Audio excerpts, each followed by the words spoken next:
Olá, Shalom! O que celebramos no Natal? Normalmente quando nós vamos num aniversário de alguém, quando nós somos convidados, nós vamos celebrar o quê? O nascimento daquela pessoa, o seu aniversário. Quantos anos ela está fazendo, dependendo da idade, dependendo também do momento que essa pessoa está vivendo, das realizações, das conquistas que ela está tendo. E nós normalmente lembramos disso, lembramos desse momento que essa pessoa está vivendo, seja com 10 anos, com 20 anos, seja com 35 anos, com 40 ou mais de 40 anos, seja 60, 70.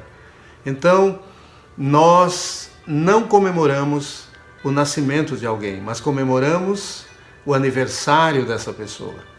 E quando falamos do Natal, o que devemos comemorar? O nascimento de Jesus ou celebrarmos por sua vida? Devemos celebrar o nascimento de Jesus ou a vida de Jesus? É isso que eu quero tratar nesse vídeo.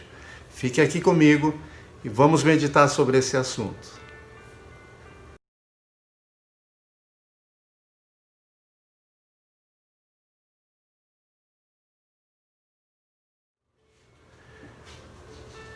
O que devemos celebrar no Natal? Está chegando essa festa que praticamente o mundo inteiro para celebrar, para comemorar.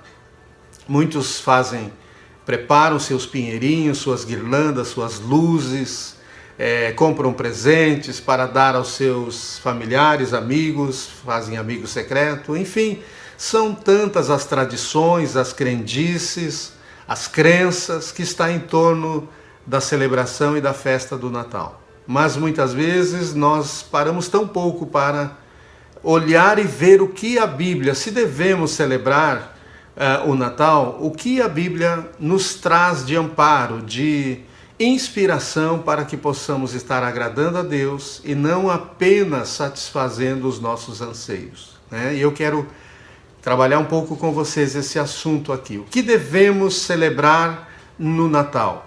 O nascimento de Jesus ou a vida de Jesus? Com que idade Jesus está hoje?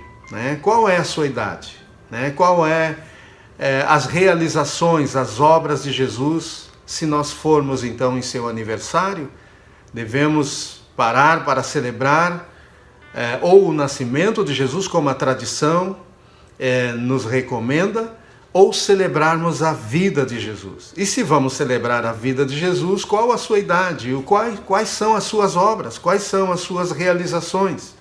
Jesus mesmo disse, eu vim não para ser servido, mas eu vim para servir, eu vim para salvar. Né? Ele mesmo disse em João 10, em João 10, o ladrão veio para matar, roubar e destruir. E nós vimos as obras do ladrão. O ladrão é Satanás.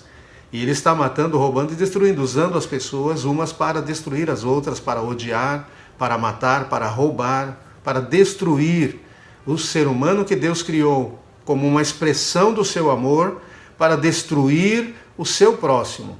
Mas Jesus veio para manifestar as obras do seu Pai. E ele um dia nasceu. Se nós formos ver nas Escrituras, por exemplo, Lucas capítulo 2, lá no versículo 1 em diante, diz o seguinte, naqueles dias foi publicado um decreto de César Augusto, convocando toda a população do império para recensear-se. O primeiro recenseamento foi feito quando Quirino era governador da Síria.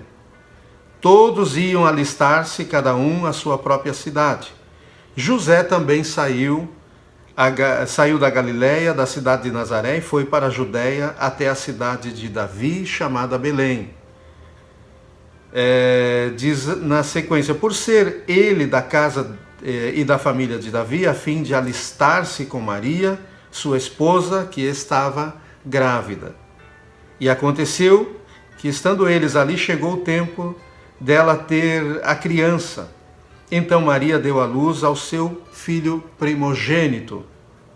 Enfaixou o menino e deitou numa manjedoura, porque não havia lugar para eles na hospedaria. Então as hospedarias, em função das pessoas, dos judeus, terem viajado de tantos lugares e aglomerou, então, para que eles não encontrassem em Jerusalém hospedagem em lugar nenhum.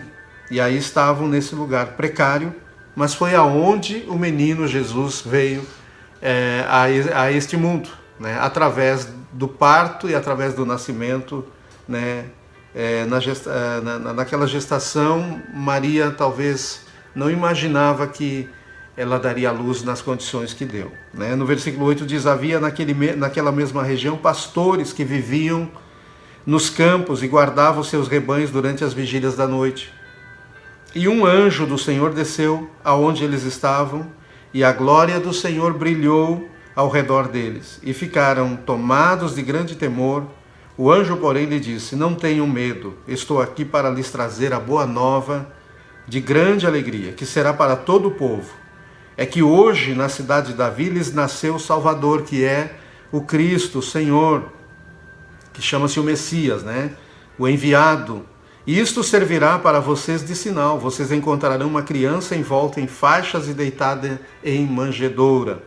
E de repente apareceu com o anjo uma multidão do exército celestial. Ou seja, uma multidão de anjos se juntaram àquele anjo que estava ali, louvando a Deus e dizendo: glória a Deus nas maiores alturas e paz na terra entre os homens e a quem Ele quer bem.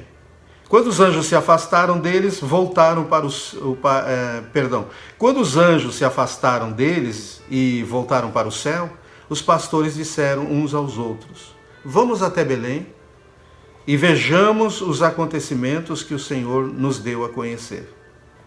Então eles foram, encontraram Maria, encontraram José e encontraram o menino. E ali estava o menino Jesus. Então eles não receberam aquele menino como mais uma criança que nascera. Como todos os pais, familiares e amigos recebem uma criança quando nasce. Havia uma alegria diferente. Havia um êxtase, uma glória diferente. A glória de Deus apareceu através da manifestação daqueles anjos para aqueles pastores. E quando eles foram saudar Maria, José e principalmente o menino Jesus, como depois viria os reis magos também para trazer presentes e adorar e celebrar o menino, porque não nascia apenas um menino. Não era um nascimento qualquer. Por isso que se levantou lutas e José mais tarde é orientado, e isso está no livro de Mateus, lá no capítulo 2, é orientado por Deus em sonho a ir para o Egito para proteger o menino, porque Herodes queria matá-lo. Então, por que tanta movimentação, tanto reboliço, tanto glorioso como também maligno contra a vida desse menino, contra esse nascimento? Não era um nascimento qualquer. E assim Jesus nasceu para um propósito, para se manifestar como o Filho de Deus, como o Salvador do mundo, como Cristo, o que seria enviado por Deus para trazer salvação a todas as nações da terra. Então, quando Jesus também cresceu, se tornou adulto, assumiu a sua missão e desenvolveu ela por 3 anos, preparou os discípulos, treinou os apóstolos, e então ele morre na cruz. Após a morte dele, 3 dias após, ele ressuscita. Ele, por mais 40, ele sobe aos céus e desce novamente, né? Depois de ele subir aos céus, ele logo em seguida desce, e por mais 40 dias ele ainda dá os apontamentos finais, a preparação final para os apóstolos, aonde dos apóstolos surgiria a igreja de Cristo. Aqueles que, pela pregação do evangelho dos apóstolos, creriam em Jesus, e então a igreja se levantaria para crer. Igreja não é uma instituição, não é um templo feito por homens, mas a igreja é o conjunto de todos aqueles que amam a Deus, servem a Deus, congregam em torno da pessoa de Cristo, obedecem a sua palavra, são transformados pelo poder de Deus e adoram a Deus nos seus lares, nas suas famílias, através do seu trabalho, aonde quer que seja. Não idolatram mais a ninguém, não idolatram mais a nada, mas adoram a Deus em todo o tempo, né? Como ele diria para a mulher samaritana no poço de Jacó, em João 4, né? A mulher pergunta, quando tem aquele encontro com Jesus: onde devemos adorar? No monte de Jerusalém, no monte Sião, ou no monte aqui em Samaria? E ele diz: vem a hora, e já chegou, que os que adorem a Deus devem adorar em espírito e em verdade. Ou seja, Deus está em todo lugar, e em todo lugar nós podemos adorá-lo, em todo momento, em todo tempo. E os pastores aqui celebraram pelo nascimento do menino e foram ver o menino. Então havia uma glória que se manifestou a alguns tão simples e tão humildes, e esta glória está se manifestando ainda hoje. Por isso a minha pergunta: o que devemos celebrar nesse Natal? O nascimento de Jesus ou a vida de Jesus, né? Porque quando você vai a uma criança que nasce, você celebra o nascimento dela uma vez só. Depois, a partir do primeiro aninho, segundo aninho, você só celebra a vida daquela criança, né? Você só celebra cada ano que ela está fazendo. Cada ano ela está no estágio da sua vida. Qual é o estágio que Jesus está? Hoje o estágio que Jesus está é um estágio de glória, de poder. Ele está sentado à direita do Pai e ele, através do Evangelho, do Espírito Santo, da pregação do Evangelho pela igreja, da vida dos santos, da vida dos cristãos, esse mesmo Cristo, quando é celebrado em todos os momentos. Então, se vamos celebrar, porque um dia ele nasceu, então nós devemos celebrar ele com glória, não apenas com luzes artificiais, mas a glória de Deus é a luz que ilumina o nosso caminho. Então nós devemos nesse Natal refletirmos sobre a grandeza de um Deus real, poderoso, que ainda continua curando, libertando, salvando, transformando, restaurando famílias, né? E é Ele que dá o presente, não somos nós que presenteamos uns aos outros, mas Ele quer transformar nossas vidas para que sejamos um presente ainda maior na vida das pessoas. E para que nós possamos, assim, dar um presente a Jesus, glorificando a Ele, adorando Ele, consagrando mais as nossas vidas, obedecendo mais. Então, nesse Natal, nesse dia 24 à noite, como a grande maioria faz como tradição, ou então no dia 25, meio-dia, normalmente as famílias se reúnem, ou dia 24 à noite, ou dia 25 à noite, faça uma ceia de Natal com a família e celebre a Jesus, orem a Deus, leiam um texto da Bíblia, nem que seja sobre o seu nascimento, mas creia que Jesus está ali. A presença dele está sobre vocês, está sobre esta família, está sobre a sua vida.